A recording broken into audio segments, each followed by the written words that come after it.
Was revered by the Kikuyus and Kenyans at large as a hero, but during the Mau Mau crackdown, he was cited by the colonialists and their sympathizers with the same intensity. Was this guy and how did he shape the cause for Kenya's independence? Buckle up as we discuss the meme, the legend, and the contribution of Dedan Kimathi to the history of Kenya. Dedan Kimathi was born in 1920 in the Genge village, State Division, Nyeri district. He joined primary school at the age of 15, where he learned the English language, which was a huge feat. It is not unpopular to see African children trekking to school at the age of 20. I digress.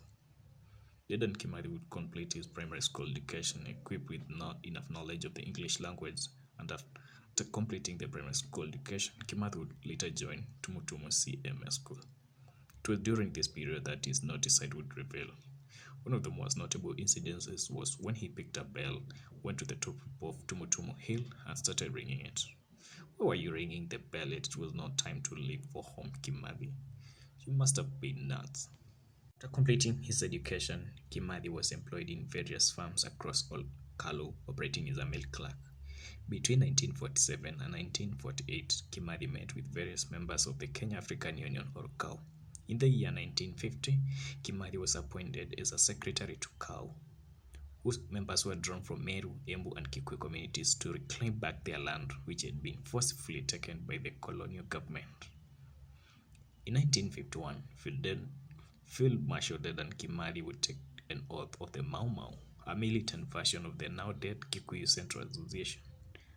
Fast forward to 1952, Dedan Kimathi would take to the forest, armed with a rifle, ready to launch attacks on the enemy, were the colonialists.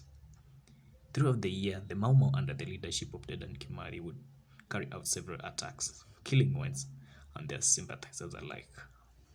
One of the most notable figures who was killed by the Mau Mau was Chief Warrior Hugh, who was a sympathizer of the white. Between 1952, when Kimathi went into the forest, and 1956, when he was captured, several events took place, with the Larry massacre tainting the Mau Mau legacy. I should discuss that in another video. What do you think? Anyway, back to our story. On 15th January 1954, General China was arrested for being a member of the Mau Mau, which had been outlawed by the colonial government. After his arrest, General China wrote to Dedan Kimathi to address several issues, as you can see here. He would go ahead and snitch on prominent members of the Mau Mau, spend time with Kenyatta in prison, leading to protests among the prisoners. It was General China's snitching that led to the arrest of Inspector of Police at the time, Stephen Nyangor, a law who supplied members of the Mau Mau with guns.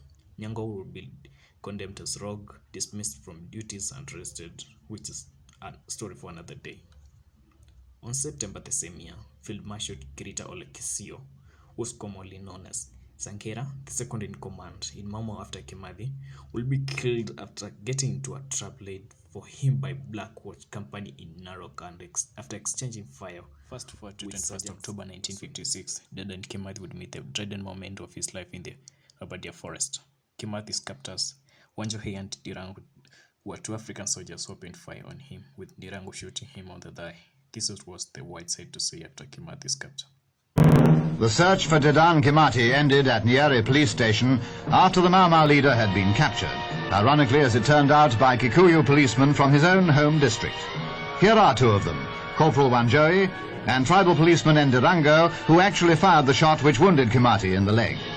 He was trying to escape into the forest, which has known his reign of terror ever since the emergency began 4 years ago. Leopard skins were the badge of his evil office. His capture is a powerful blow at the weakening morale of those few gangsters still trying to evade the security net which is inevitably closing round them. Brought to court, he denied all charges labeled against him. Some of the reasons which Kimathi used as an appeal included the following. First, the Mau Mau were opposed to him after writing a letter to the government for a negotiation. 2, he had never carried out any anti-British or Mau Mau related activities. 3, he was afraid of coming out the forest since the government had already issued a bounty of £500 on his head. And 4, despite revealing his identity to the African soldiers, they still shot him. Despite pleading with the court, the judge branded him a liar and he was sentenced to death for being in possession of a rifle, a 3.8 Webley Scott revolver. On 17th February 1957, on the eve of his condemnation to hang, Dedan Kimathi requested to spend time with a Roman Catholic priest in his cell, a request which was granted. Whatever they discussed at the cell remained a secret. The following day, the 18th, Kimathi was hanged at Committee Maximum Prison. Ironically, the original owners of the land which had been grabbed by the whites was taken by the oligarchs. In the next video, I'll feature Jomo Kenyatta to give you a better image of him. Don't forget to subscribe, turn on the notification bell, and smash the like button. Stay tuned.